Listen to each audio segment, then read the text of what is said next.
Friends, welcome to smile talk paramedical channel. Friends, paramedical board ವತಿಯಿಂದ ಯಾರೆಲ್ಲ ಇವಾಗ 3ನೇ ವರ್ಷ ಕಂಪ್ಲೀಟ್ ಮಾಡಿದ್ದಾರೆ ಅಂಥವ್ರುಗಳಿಗೆ 3 ವರ್ಷ ನಂತರ 3 ತಿಂಗಳು ಇಂಟರ್ನ್ಶಿಪ್ ಕಡ್ಡಾಯವಾಗಿರುತ್ತೆ. ಆದರೆ ಇಲ್ಲಿ ಒಂದು ಕಂಡೀಷನ್ ಕೂಡ ಇದೆ. ಏನಂದರೆ, ಕೋರ್ಸ್ ಕಂಪ್ಲೀಟ್ ಆದ ಮೇಲೆ ನೀವು ಇಂಟರ್ನ್ಶಿಪ್ಪನ್ನು ಮಾಡಬೇಕು ಅಂತ ಕೂಡ ಒಂದು ಹೊಸದಾಗಿ ಒಂದು ಆದೇಶನೂ ಕೂಡ ಕೊಟ್ಟಿದ್ದಾರೆ. ಅದನ್ನು ಕೂಡ ನಾನು ಹಿಂದಿನ ವಿಡಿಯೋದಲ್ಲಿ ಕೂಡ ನಿಮಗೆ ತಿಳಿಸಿದ್ದೆ ಏನು ಆದೇಶ ಬಂದಿದೆ ಅಂತ. ಅದರ ಜೊತೆಗೆ ಈಗಾಗಲೇ ಪ್ರೈವೇಟ್ ಕಾಲೇಜುಗಳಲ್ಲಿ ಇಂಟರ್ನ್ಶಿಪ್ ಅಂತ ಸ್ಟಾರ್ಟ್ ಮಾಡಿದ್ದಾರೆ. ಯಾಕಂದರೆ ಲೇಟಾಗಿ ಆದೇಶ ಬಂದಿರೋದ್ರಿಂದ ಆಲ್ರೆಡಿ ಇಂಟರ್ನ್ಶಿಪ್ ಕೂಡ ಮಾಡ್ತಾಯಿದ್ದಾರೆ, ತೊಂದರೆ ಇಲ್ಲ. ಬಟ್ ಇನ್ನವರಿಗೆ ಯಾರು ರಿಸಲ್ಟ್ ಸಲುವಾಗಿ ವೇಟ್ ಮಾಡ್ತಾಯಿದ್ರು, ರಿಸಲ್ಟ್ ಪಾಸ್ ಆಗಿದೆ, ಅವರಿಗೆ ಇಂಟರ್ನ್ಶಿಪ್ ಅಂತೂ ಗೌರ್ಮೆಂಟ್ ಕಾಲೇಜುಗಳಲ್ಲಿ ಕೊಡ್ತಾಯಿದ್ದಾರೆ. ಇನ್ನೊಂದು ಡೌಟ್ ಏನಿತ್ತಂದರೆ ವಿದ್ಯಾರ್ಥಿಗಳು ಹಾಕಿದ್ರು, ನಾವು ಈಗ ಲೇಟಾಗಿ ರಿಸಲ್ಟ್ ಬಂದಿದೆ, ನಾವೀಗ BSc ಹೋಗಿ ಅಡ್ಮಿಷನ್ ಮಾಡಿಸ್ಬೇಕು ಲ್ಯಾಟ್ರಿ ಎಂಟ್ರಿಗೆ. ಸೊ ನಾವು ಇಂಟರ್ನ್ಶಿಪ್ ಮುಗಿಸ್ಕೊಂಡೇ ಹೋಗಬೇಕಾ?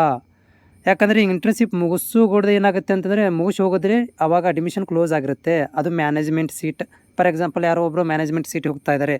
ಸೊ ಅವ್ರುಗಳಿಗೆ ಇವಾಗಲೇ ಹೋಗಿ ಅಡ್ಮಿಷನ್ ಮಾಡಿಸಿದರೆ ಅದು ಅಡ್ಮಿಷನ್ ಸಿಗುತ್ತೆ. ಇಂಟರ್ನ್ಶಿಪ್ ಮಾಡ್ಕೊಂಡು ಹೋದರೆ ಅಡ್ಮಿಷನ್ ಸಿಗೋದಿಲ್ಲ ಈ ವರ್ಷದಲ್ಲಿ. ಅವ್ರು ಏನು ಮಾಡಬೇಕು ಅಂತ ಅಂಥ ವಿದ್ಯಾರ್ಥಿಗಳಿಗೆ ಇಲ್ಲೊಂದು ಆದೇಶ ಇದೆ, ಅದನ್ನು ನಿಮಗೆ ತೋರಿಸ್ತೀನಿ, ಅದನ್ನು ಓದಿ ಕೂಡ ಹೇಳ್ತೀನಿ. ಸೊ ಈ ಒಂದು ಆದೇಶ ಇಂಟರ್ನ್ಶಿಪ್ ಟ್ರೈನಿಂಗ್ ನೋಟಿಫಿಕೇಷನ್ ಅಂತ ಏನೊಂದು ಹಳೆದಾಗಿ ಬಂದಿತ್ತು ಅಂತ ಹೇಳಿದ್ನಲ್ಲ, ಅದೇ ಇದು. ಸೊ ಇಲ್ಲೇನು ಕೆಳಗಡೆ ನೀವು ಬಂದಂಗೆ ಒಂದು ಒಂದು ಪ್ಯಾರಾಗ್ರಾಫ್ ಇದೆ. ಈ ಒಂದು ಪ್ಯಾರಾಗ್ರಾಫ್ ಇದರ ಬಗ್ಗೆ ನಾನು ಹೇಳ್ತೀನಿ.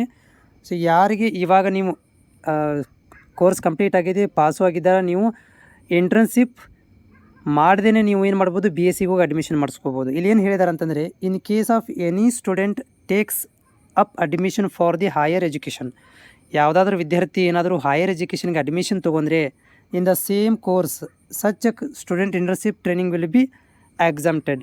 ಸೊ ಇಲ್ಲೇನು ಮಾಡಲಾಗುತ್ತೆ, ಅಂಥ ವಿದ್ಯಾರ್ಥಿಗೆ ಇಂಟರ್ನ್ಶಿಪ್ಪಿಂದ ಬಿಡುಗಡೆ ಮಾಡಲಾಗುತ್ತೆ, ವಿನಾಯಿತಿ ಕೊಡಲಾಗುತ್ತೆ.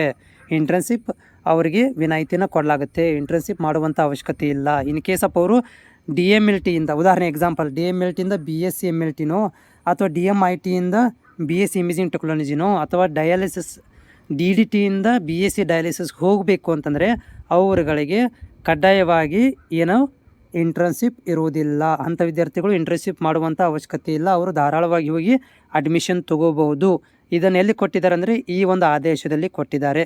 ಇದು ಎಕ್ಸಮ್ಟೆಡ್ ಅಂತಂದರೆ, ಸೊ ನಿಮಗೆ ವಿನಾಯಿತಿ ದೊರಕುತ್ತೆ. ಇದರಿಂದ ಇಂಟರ್ನ್ಶಿಪ್ಪಿಂದ ವಿನಾಯಿತಿ ಇರುತ್ತೆ, ಇಂಟರ್ನ್ಶಿಪ್ ಮಾಡುವಂಥ ಅವಶ್ಯಕತೆ ಇಲ್ಲ. ಯಾರು ಹೈಯರ್ ಎಜುಕೇಷನ್ ಮಾಡಲಿಕ್ಕೆ ಹೋಗ್ತೀವಿ, ಅಡ್ಮಿಷನ್ ನಾವು ತೊಗೊಂಡ್ಬಿಟ್ಟಿದ್ದೀವಿ, ಅಡ್ಮಿಷನ್ ಮಾಡ್ತಾಯಿದ್ದೀವಿ ಹೋಗಿ ಅಂತಂದರೆ ಅವರು ಇಂಟರ್ನ್ಶಿಪ್ ಮಾಡುವಂಥ ಅವಶ್ಯಕತೆ ಇಲ್ಲ, ಅವ್ರಗಳಿಗೆ ಎಕ್ಸಮ್ಷನ್ ಇದೆ. ಇದು ಕ್ಲಿಯರ್ ಆಗಿದೆ ಅಂತ ಅಂದ್ಕೊಂಡಿದ್ದೀನಿ.